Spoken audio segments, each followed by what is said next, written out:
Daniel Carter learned the sound of a quiet house the way some men learn a language. It had grammar. Emily's careful footsteps that never hurried, the soft click of her laptop closing at exactly 10, the hum of the refrigerator filling the spaces where conversation used to live. They were married for 6 years, long enough for habits to calcify into routines, for affection to become efficient rather than curious. Daniel told himself this was adulthood. He told himself everyone felt this thinning of warmth, this polite distance that wore the mask of peace.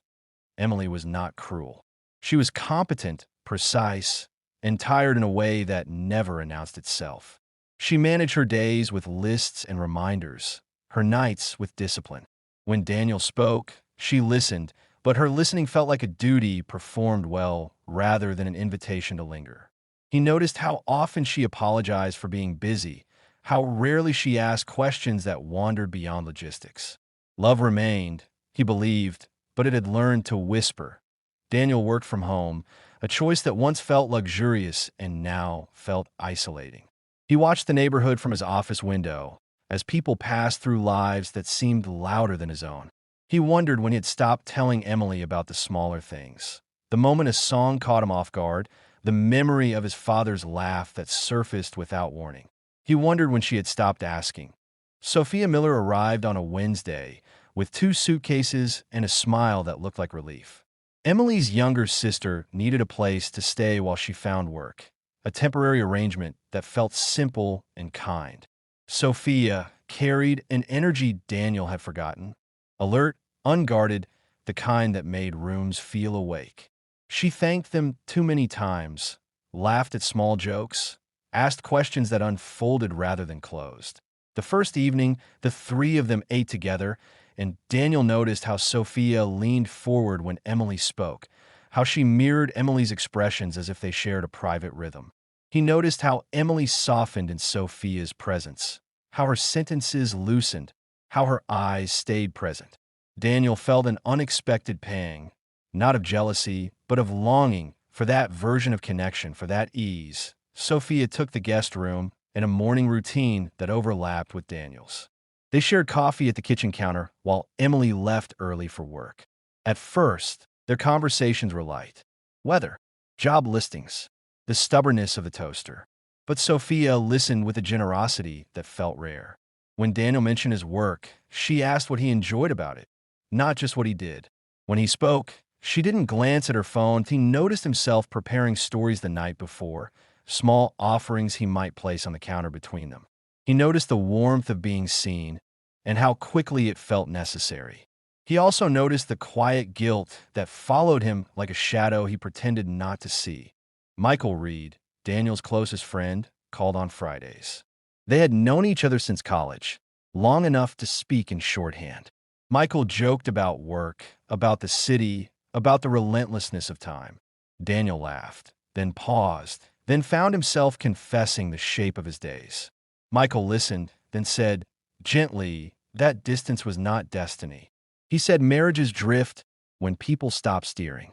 Daniel agreed and changed the subject. Emily sensed the shift before she named it. She asked Daniel if everything was all right, the question phrased with care. He said yes, too quickly. She nodded and returned to her screen.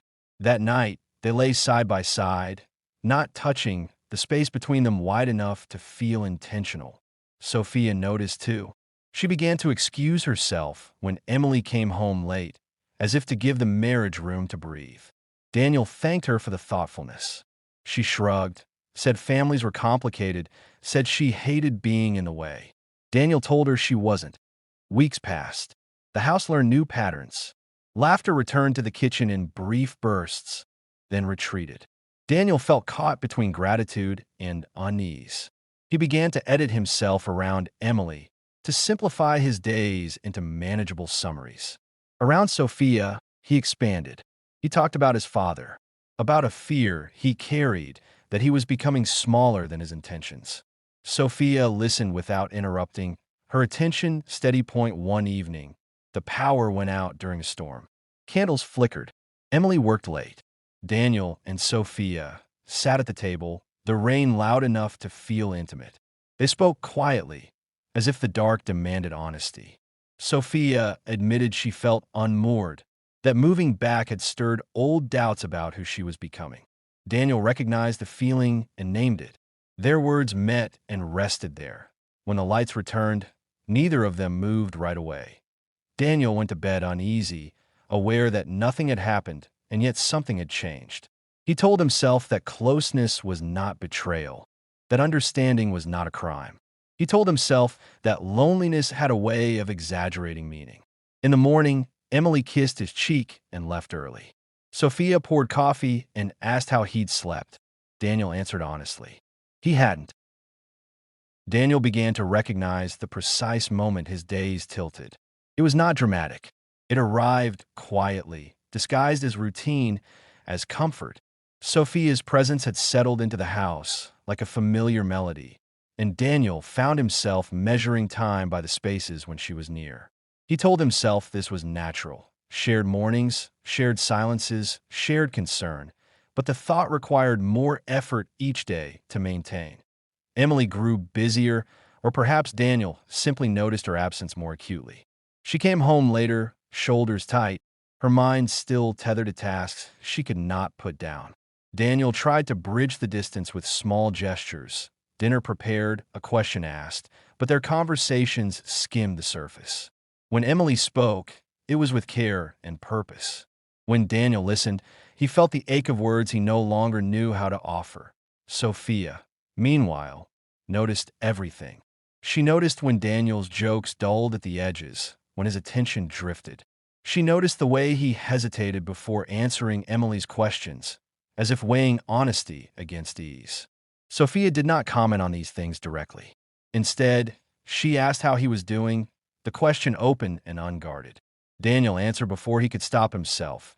They developed a rhythm of late afternoon walks, brief escapes framed as practicality, fresh air, a break from screens.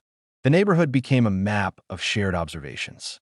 Daniel talked about his work frustrations, about the pressure to be steady when he felt anything, but Sophia listened, nodding, sometimes offering a thought that felt less like advice and more like permission.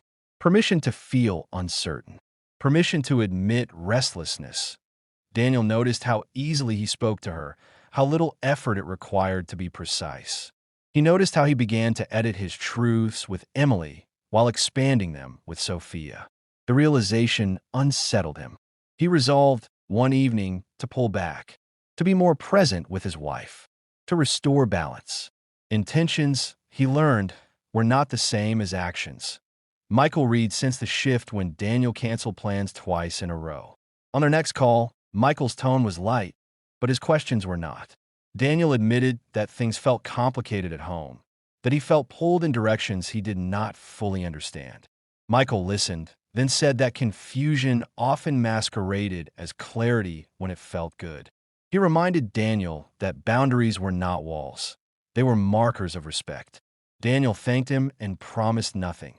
Emily asked Sophia how the job search was going, her voice careful, kind. Sophia answered honestly, describing interviews and rejections with a practiced optimism. Emily smiled and offered encouragement, then turned to Daniel to ask about his day. Daniel felt the weight of the triangle he had not meant to draw. He answered briefly, his words efficient, and hated himself for the relief that followed. The tension did not announce itself with arguments or accusations. It lived in glances that lingered a beat too long, in pauses that felt charged. Daniel caught himself waiting for Sophia's reactions, calibrating his stories to her attention. When Emily laughed, Daniel noticed the sound, but felt distant from it. The comparison shamed him, which only deepened his silence. One evening, Emily fell asleep early on the couch, exhaustion finally claiming her. Daniel covered her with a blanket and stood there longer than necessary, studying the familiar lines of her face. He felt tenderness and regret in equal measure.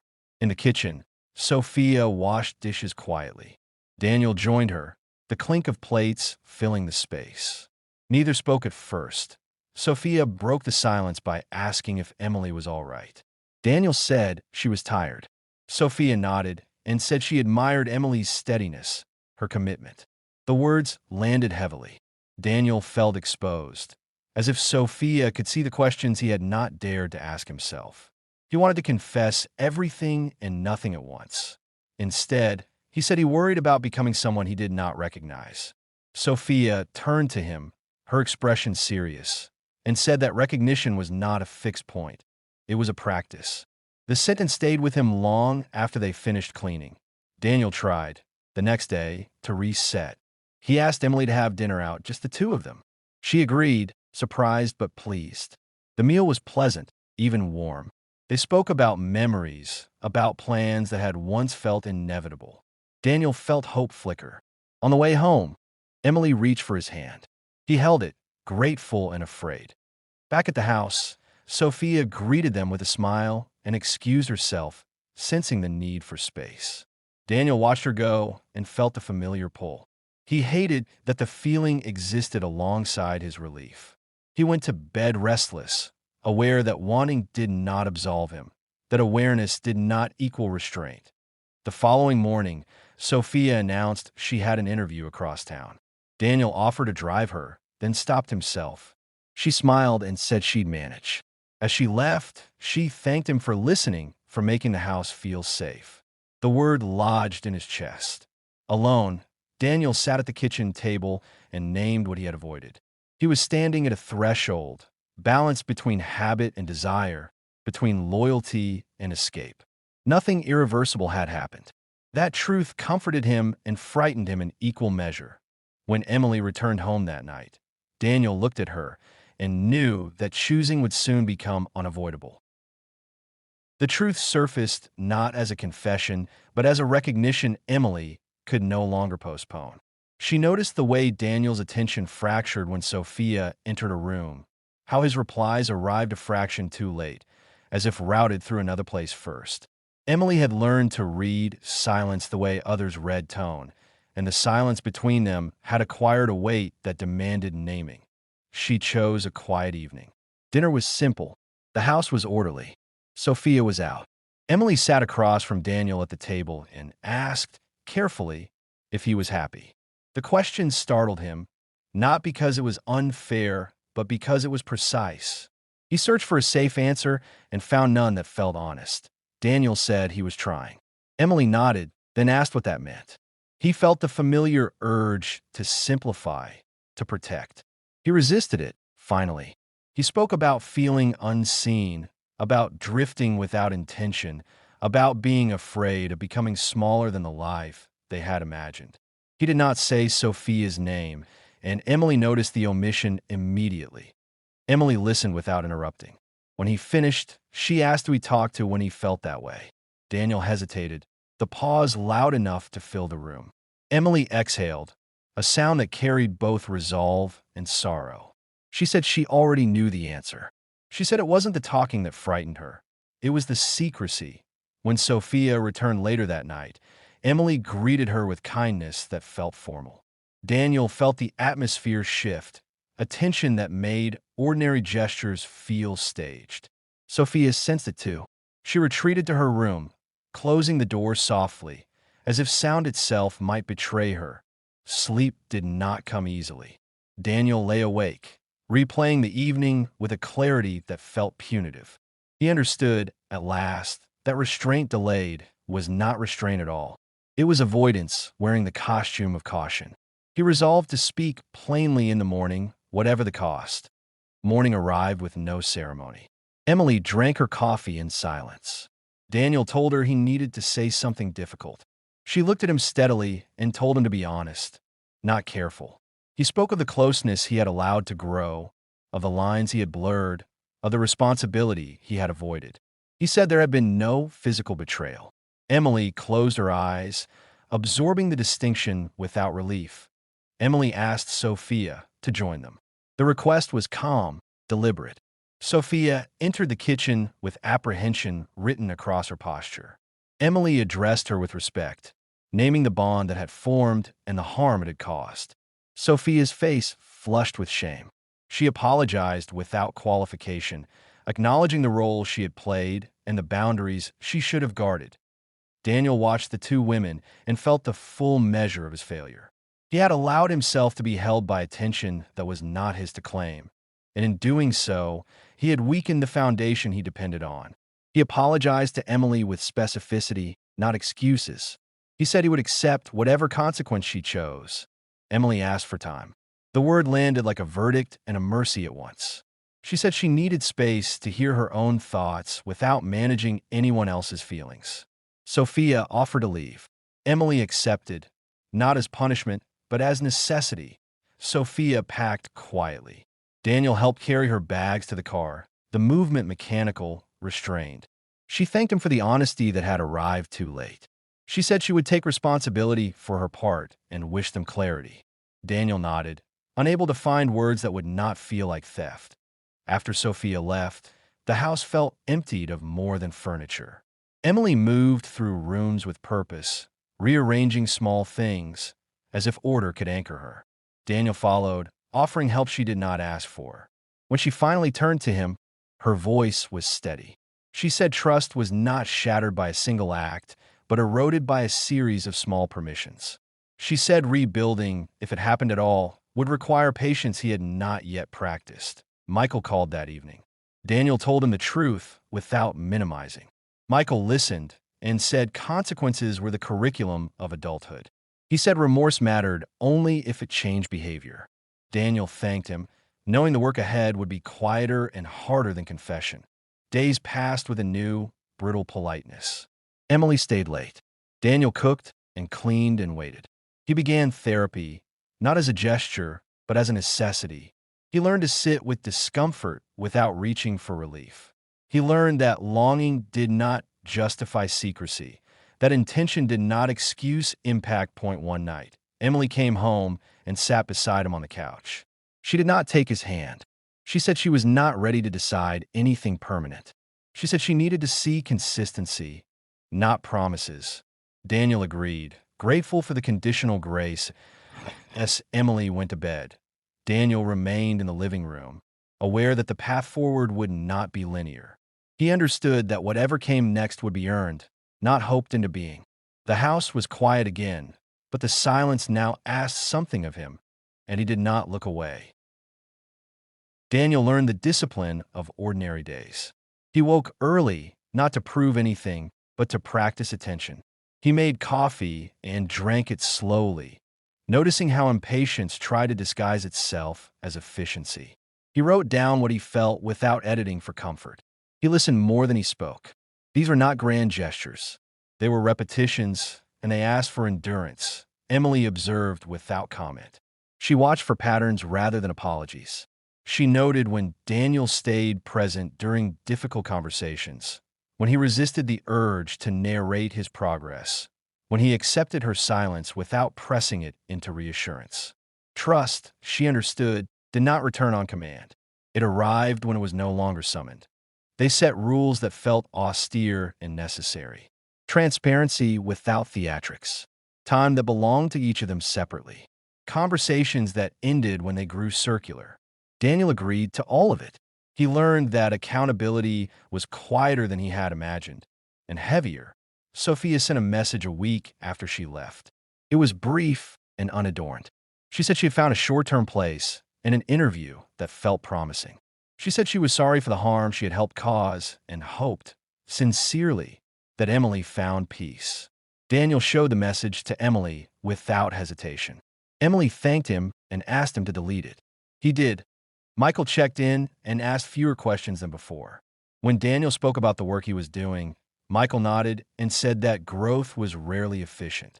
He said some lessons were meant to be lived slowly, so they would last. Daniel recognized the truth in it and did not rush to agree. Emily began to come home earlier on certain nights. They cooked together without music, the sound of knives and pans grounding them in the present. They spoke about practical things first, then about harder ones. Emily named the grief she felt for the version of their marriage she had believed was secure. Daniel listened without defending his intentions. He learned that love did not require rebuttal. One evening, Emily asked Daniel why he had not told her sooner that he felt unseen. The question was not accusatory. It was curious. Daniel thought carefully before answering. He said he had been afraid of asking for more because it might reveal less. He said he had confused steadiness with safety and silence with strength. Emily nodded, absorbing the distinction. Weeks turned into months. The house remained quieter than before, but the quiet no longer felt evasive. It felt deliberate. Emily reclaimed parts of herself that had been deferred. Long walks alone, dinners with friends, a class she had postponed for years. Daniel supported without hovering. He learned that proximity was not the same as presence. There were setbacks. Days when Emily's doubt returned without warning. Nights when Daniel's guilt tried to harden into self-pity. They named these moments when they could and gave them space when they couldn't. The work continued that on an unremarkable Sunday, Emily suggested they visit the park where they had once talked about the future with careless confidence. The air was cool. They walked without holding hands. Emily stopped near the pond and said she was not ready to forget, but she was willing to remember differently. She said forgiveness, if it came, would not erase the past. It would reorganize it. Daniel thanked her without framing it as victory. He said he would keep choosing the work regardless of outcome. Emily looked at him, searching for the strain that used to accompany his promises. She found steadiness instead. That night, they sat on the couch and watched a familiar movie. Emily leaned against him briefly, then pulled away, testing what felt possible. Daniel let the moment be what it was. He understood that restraint could be an expression of care. As the weeks passed, Emily began to ask Daniel questions again. The wandering kind, the ones that invited exploration. Daniel answered with specificity, not performance. He noticed how curiosity rebuilt bridges that remorse could not. There was no neat conclusion, no ceremony to mark resolution. There was only accumulation of honest days, of boundaries kept, of attention sustained. Daniel learned that love did not promise immunity from failure. It offered a way back through responsibility. Late one evening, Emily turned to him and said she was still deciding, and that the decision mattered less than the process that made it possible. Daniel agreed. He felt the familiar fear, tempered now by resolve. When the house settled into sleep, Daniel remained awake, not restless this time, but aware. The future was unwritten and conditional, and he accepted that as its own form of grace.